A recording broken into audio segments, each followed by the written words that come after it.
Suite de la lecture de la Passion de notre Seigneur Jésus-Christ, selon saint Jean.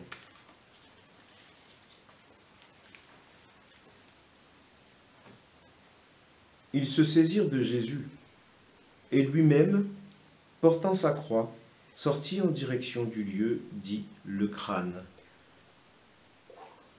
ou calvaire, qui se dit en hébreu Golgotha.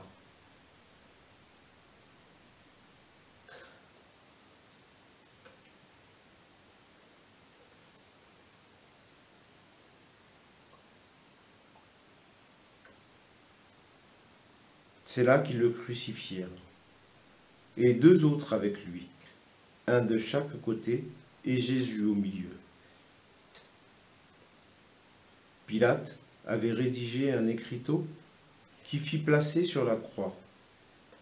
Il était écrit « Jésus le Nazaréen, roi des Juifs ».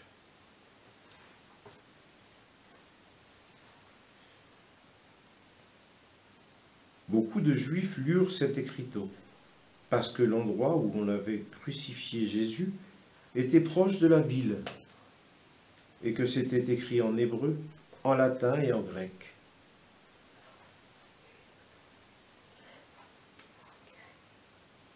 Alors, les grands prêtres des Juifs dirent à Pilate, « N'écris pas roi des Juifs, mais cet homme a dit, je suis le roi des Juifs. » Pilate répondit, « Ce que j'ai écrit, je l'ai écrit. »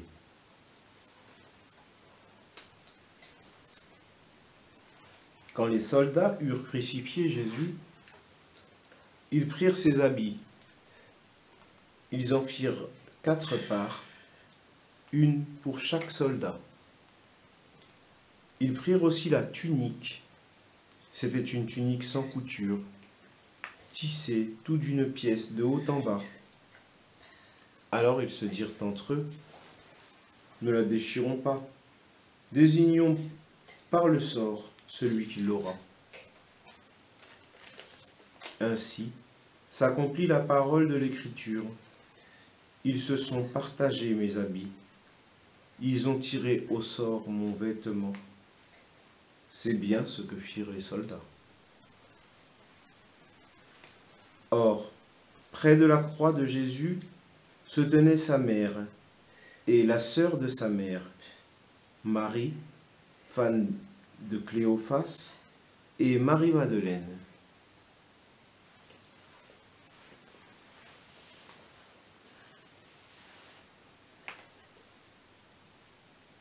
Jésus, voyant sa mère, et près d'elle le disciple qu'il aimait, dit à sa mère, « Femme, voici ton fils. » Puis il dit au disciple, « Voici ta mère. » Et à partir de cette heure-là, le disciple l'a pris chez lui.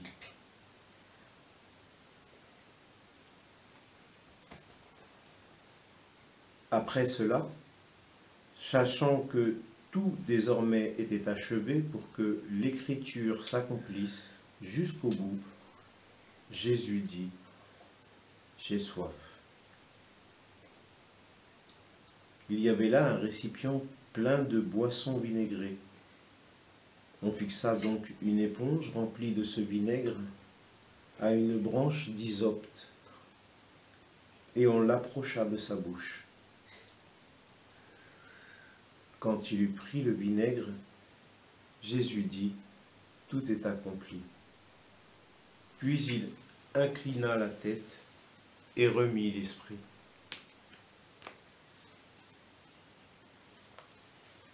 Comme c'était le jour de la préparation, c'est-à-dire le vendredi, il ne fallait pas laisser les corps en croix durant le sabbat, d'autant plus que ce sabbat était le grand jour de la Pâque.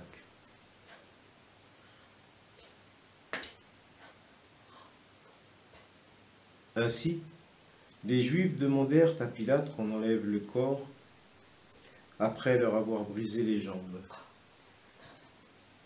Les soldats allèrent donc briser les jambes du premier, puis de l'autre homme crucifié avec Jésus.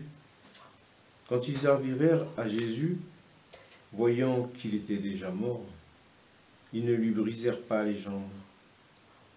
Mais un des soldats, avec sa lance, lui perça le côté, et aussitôt il en sortit du sang et de l'eau.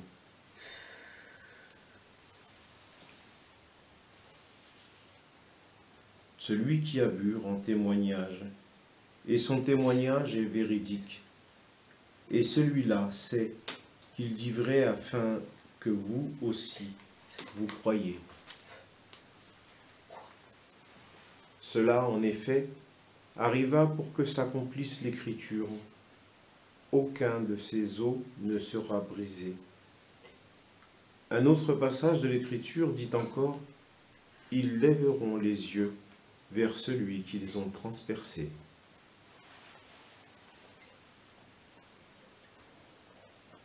Après cela, Joseph d'Arimathie, qui était aussi le disciple de Jésus, mais en secret, par crainte des Juifs, demanda à Pilate de pouvoir enlever le corps de Jésus. Et Pilate le permit.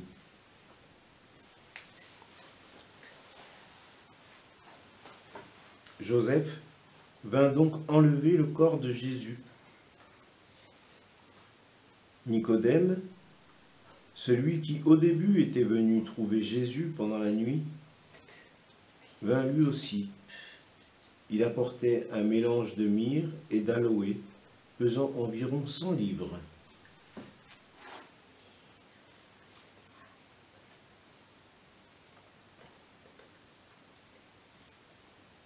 Ils prirent donc le corps de Jésus, qu'ils lièrent de linge, en employant les aromates selon la coutume juive d'ensevelir les morts.